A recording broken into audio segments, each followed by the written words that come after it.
સુરત ખાતે મોઢ વણિક સમાજના રાષ્ટ્રીય સંમેલનમાં ભાગ લેવા માટે ભાજપના રાષ્ટ્રીય અધ્યક્ષ અમિત શાહ પહોંચ્યા. અહીં તેમણે કહ્યું કે એનડીએ સરકાર ઝીરો ટોલરન્સમાં માને છે. સરકારે એક સ્ટ્રાઇક કરીને પોતાની તાકાત બતાવી છે. અમિત શાહે કહ્યું કે વિશ્વ હવે માની ગયું છે કે ભારત પણ સરહદ પર જવાબ આપી શકે છે. અમિત શાહે એમ પણ કહ્યું કે આ સરકાર ગરીબો, મહિલાઓ અને વંચિતો માટેની છે. રાહુલ ગાંધી પર પ્રહાર કરતા તેમણે કહ્યું કે અમે કામગીરીના તમામ હિસાબ આપ્યા છે. વડાપ્રધાન નરેન્દ્ર મોદી ગુજરાતના પ્રવાસે આવી રહ્યા છે, ત્યારે તમામ સુરક્ષા એજન્સીઓ સક્રિય થઈ ગઈ છે. વડાપ્રધાન મોદી જે સ્થળોની મુલાકાત લેવાના છે તે airport, civil hospital, Jaspur, Adalaj અને વસ્ત્રાલમાં પોલીસે રિહર્સલ કર્યું. પીએમની સુરક્ષામાં એરપોર્ટ પર 2 DCP, 2 ACP, 7 PI, 25 PSI, 380 police constable અને હેડ કોન્સ્ટેબલ ખડે પગે રહેશે. તો સિવિલ ખાતે 2 DCP, 2 ACP, 7 PI, 25 PSI, 380 police constable અને હેડ કોન્સ્ટેબલ હાજર રહેશે. વિશ્વ ઉમિયાધામ ખાતે એક additional DG, 1 IG, 12 SP, 40 DYSP, 125 PI, 450 PSI, 3500 જેટલા પોલીસ કોન્સ્ટેબલ અને હેડ કોન્સ્ટેબલ ઉપસ્થિત રહેશે. તો વસ્ત્રાલ ખાતે 2 DCP, 2 ACP, 7 PI, 25 PSI, 380 police constable અને હેડ કોન્સ્ટેબલ હાજર રહેશે. આ ઉપરાંત water cannon, QRT, PCR van, hawk squad, bomb squad અને ડોગ સ્ક્વોડ, ચેતક કમાન્ડો, વ્રજ વાહન, એનએસજીની ટીમ, એસઆરપી તેમજ સીઆરપીએફનો બંદોબસ્ત પણ રહેશે. તેમજ સીસીટીવી કેમેરાથી પણ શંકાસ્પદ હલચલ પર નજર રખાશે. એશિયાની સૌથી મોટી સિવિલ હોસ્પિટલમાં 1200 બેડના નવા બિલ્ડિંગનું વડાપ્રધાન મોદીના હસ્તે 4મી માર્ચે ઉદઘાટન થશે. આધુનિક ટેકનોલોજી સાથે 5 માળ અને 80,000 સ્ક્વેર મીટરમાં ફેલાયેલી અદ્યતન સુવિધાવાળી હોસ્પિટલનું વડાપ્રધાન મોદી ઉદઘાટન કરશે. વડાપ્રધાન નરેન્દ્ર મોદી અમદાવાદમાં મેટ્રો ટ્રેનની શરૂઆત કરાવશે. ફેઝ 1ના વસ્ત્રાલ એપલ પાર્કના 6.5 કિલોમીટરના રૂટ પર પહેલી મેટ્રો ટ્રેન દોડશે. મહત્વનું છે કે 10,000 કરોડના ખર્ચે તૈયાર થયેલા આ રૂટ પર 4થી વધુ સ્ટેશન છે. તમામ મેટ્રો સ્ટેશન સુવિધાથી સજ્જ છે. પીએમની મુલાકાતને લઈને સુરક્ષા વધારાઈ છે. અમદાવાદમાં વિશ્વ ઉમિયાધામમાં મહાભૂમિપૂજનના સમારોહની તૈયારીઓને આખરી ઓપ આપી દેવાયું છે. વડાપ્રધાનના હસ્તે સોમવારે કાર્યક્રમનું ઉદઘાટન થશે, જેને લઈને સુરક્ષા વ્યવસ્થા સઘન કરાઈ છે. કાર્યક્રમમાં 5 લાખ લોકો સામેલ થશે. અમદાવાદના ગ્રામ્ય વિસ્તાર સિંગરવામાં સરકારી હોસ્પિટલનું ગૃહપ્રધાન દ્વારા ઉદઘાટન કરાયું. 50 પથારીવાળી અદ્યતન સુવિધા ધરાવતી હોસ્પિટલનું ઉદઘાટન કરાયું.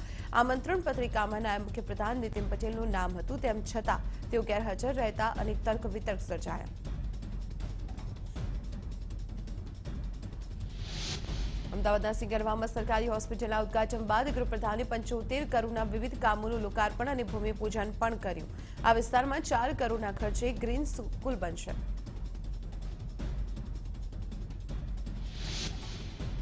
અમદાવાદના સિંગરવામાં હોસ્પિટલના ઉદઘાટન બાદ દસક્રોઈના ધારાસભ્ય બાબુ જમના પટેલે કહ્યું કે આપણા વડાપ્રધાન 56ની છાતીવાળા છે. આપણા 40 જવાન શહીદ થયા તો આપણે તેમના 400 માર્યા. તેમણે કહ્યું કે આ કામ પીએમ મોદી જ કરી શકે. અમદાવાદના માણકોલ ગામમાં ધરતીપુત્રોએ મહાસભાનું આયોજન કર્યું. ફતેવાડી કેનાલમાં સિંચાઈ માટે નર્મદાનું પાણી નિયમિત રીતે આપવા માટે તેમણે સાણંદ, બાવડા અને વિરમગામને જોડતી નવી કેનાલ બનાવવાની માંગ સાથે ખેડૂતોએ રેલી યોજી. અમદાવાદમાં માણકોલ ગામે યોજાયેલી ખેડૂતોની મહાસભામાં શહીદો માટે મૌન પાળવામાં આવ્યું હતું. મહાસભામાં ભાજપ અને કોંગ્રેસના સ્થાનિક નેતાઓ એક મંચ પર જોવા મળ્યા.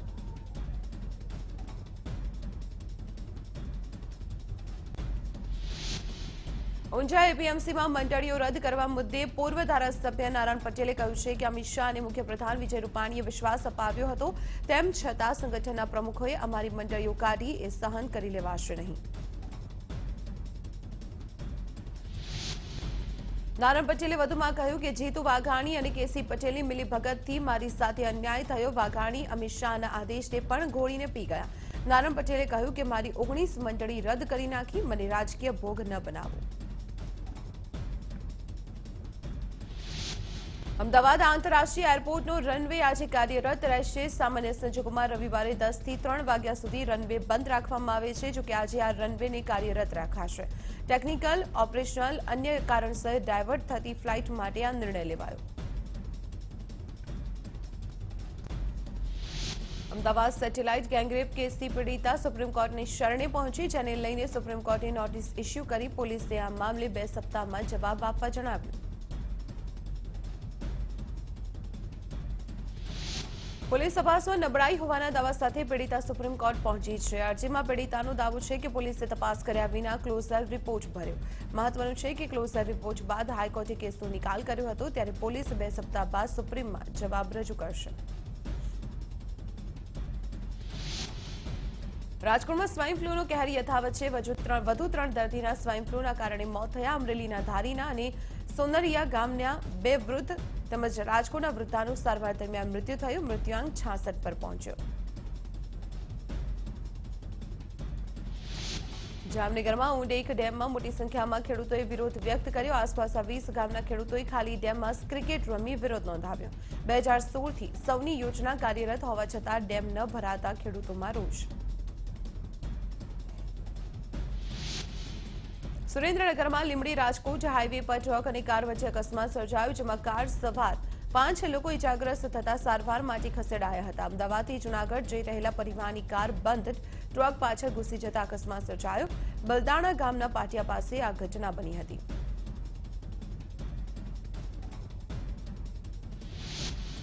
રાજકોટમાં 150 ફૂટ રિંગ રોડ પર ટ્રક પલટી જતા ટ્રક ચાલકનું મૃત્યુ થઈ ગયું, તો અન્ય 2 લોકો ઇજાગ્રસ્ત થતા સારવાર માટે ખસેડાયા હતા।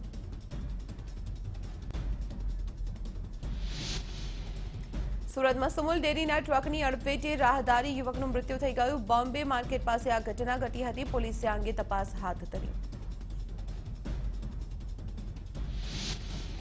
સુરતના પાલોદમાં કિમ 4 રસ્તા પાસે આવેલા પેરાડાઇઝ કોમ્પ્લેક્સમાં તસ્કરોએ 5 દુકાનમાં ચોરીને અંજામ આપ્યો। દુકાનોના શટર તોડી તસ્કરો રોકડ ઉઠાવી ગયા। 2 ચોર સીસીટીવીમાં કેદ થઈ ગયા।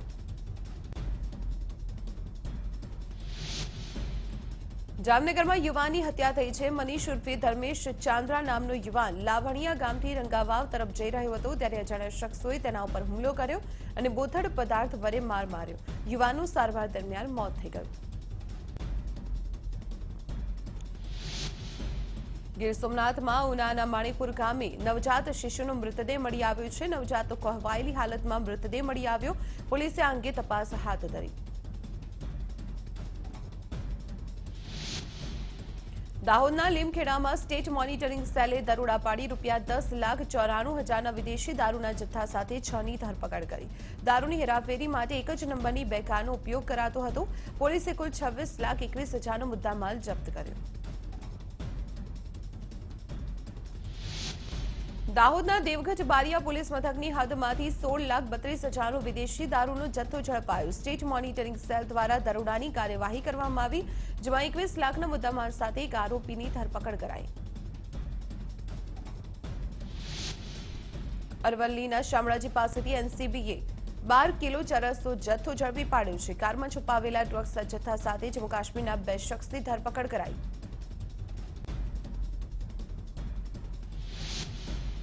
બનાસકાંઠામાં ડીસા થરાદ હાઈવે પર બિનઅધિકૃત રીતે રેતી ભરીને જતું ડમ્પર ઝડપાયું। ખાણ ખનીજ વિભાગે રૂટ પર તપાસ હાથ ધરતા ડમ્પર ઝડપાઈ ગયું। વિભાગ દ્વારા ₹2.5 લાખનો દંડ ફટકારાયો। વડોદરા શહેરને ક્રાઇમ ફ્રી સિટી બનાવવા માટે શહેર પોલીસે ખાસ આયોજન કર્યું છે। શહેરને 4 ડિવિઝનમાં વહેંચવામાં આવ્યું છે અને ક્રાઇમ બ્રાન્ચના 4 યુનિટ બનાવવામાં આવ્યા છે, જેથી કોઈ પણ ગુનો બને અને પોલીસ ક્વિક રિસ્પોન્સ કરી શકે તે માટે નિર્ણય લેવાયો। છોટાઉદેપુરના બોડેલીનો એક મગરનો વિડીયો વાયરલ થયો છે, જેમાં મોરખલા ગામ પાસે નર્મદા કેનાલના સર્વિસ રોડ પર મગર જોવા મળ્યો હતો।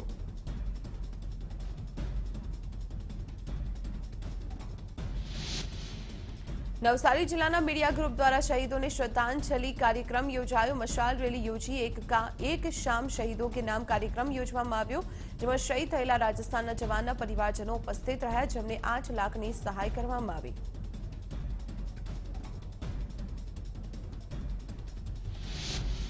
સાબરકાંઠા જિલ્લાના વાતાવરણમાં એકાએક પલટો આવતા ખેડૂતો ચિંતામાં મુકાઈ ગયા। અગાઉ પણ કમોસમી વરસાદના કારણે ઘઉંના પાકને નુકસાન થયું હતું।